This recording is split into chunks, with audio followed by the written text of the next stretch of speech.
Menards already has 4 stores around Cincinnati. It's building a 5th, 11 miles out, for $14 million. In Columbus, it bought land for a 2nd store before the first one opened. That is not a planning error. Menards isn't expanding outward at all. It's expanding into itself, deliberately. And if you live where it's doing that, it decides which parking lot you end up in on a Saturday, which happens to be the only fight Home Depot and Lowe's can actually lose. The obvious explanation is money. Menards is a fraction of the size of the other two, so it builds where it's safe. That isn't it. Menards announced a store in Parkersburg, West Virginia, in 2016. As of last year, construction still hadn't started. In Mentor, Ohio, a store approved in 2015 sat long enough that the approvals expired and had to be granted again. That's not a company being outrun. It's one that will wait a decade rather than open in the wrong place. So the question isn't why Menards won't go national. It's why a chain with more than 340 stores keeps building new ones in towns it's already in. The answer is that it has no choice. Its entire business only works at close range. Think about a contractor in Cincinnati. Every reward Menards gives him is designed so that it's only worth something if he comes back through the door.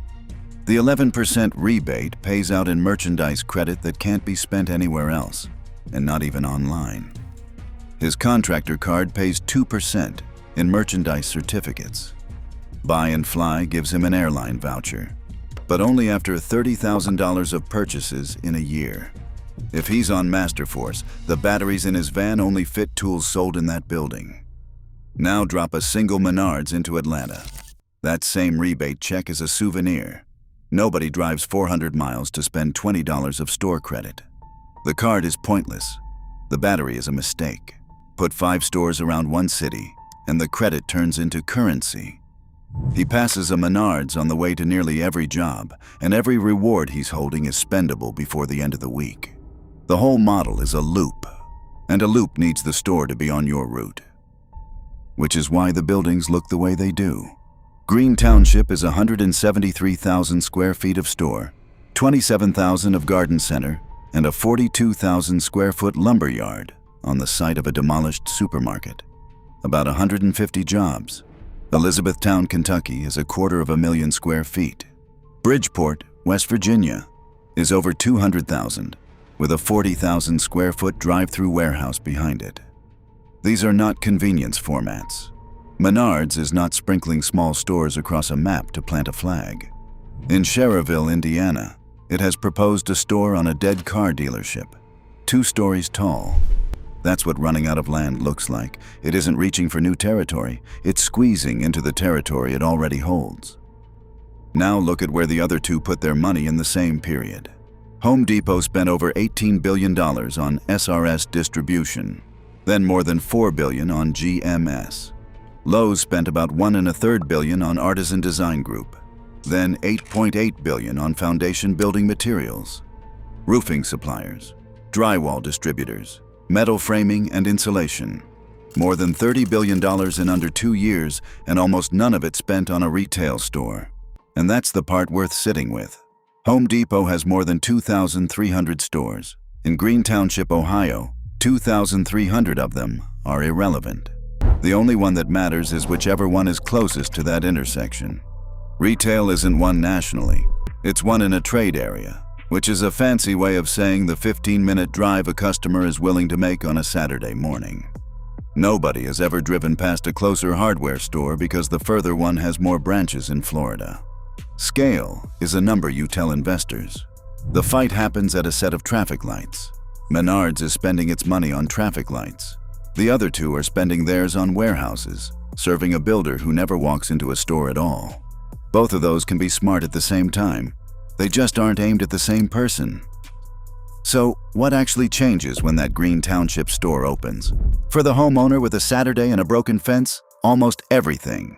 He isn't loyal to a brand color. He goes to whichever big box is on his side of town, and one just moved onto his side of town. For the small contractor, it's sharper still. He needs the doors open early, the lumber in stock, and a rebate he can actually claim. A 5th store in his metro means a shorter drive, a closer warranty counter, and 11% that's finally worth the paperwork. Multiply that by every job he runs in a year, and the choice stops being about brands or prices. It becomes about which lot he's already driving past at 6 in the morning. Now the other side of that. Lowe's has recently been guiding comparable sales to somewhere between flat and up 1%. In a market growing at nothing, a new competitor across the road doesn't get absorbed by growth. It shows up in the numbers almost immediately. And here's the uncomfortable bit for the big two. Their money went to the large professional builder, the one who orders by the truckload and never parks. That may well be the right bet, but it means that in Green Township and Columbus and Schererville, the only chain still spending heavily on the building an ordinary customer walks into is the smallest one of the three. Now the case against everything I've just said. The math is small. Menards averages somewhere around $37 million of revenue per store. Even a dozen new ones is under $500 million. Home Depot and Lowe's together turn over around $250 billion. This is a rounding error on their accounts, and anyone telling you Menards threatens their earnings is selling you something. Second, the slowness may be weakness rather than discipline.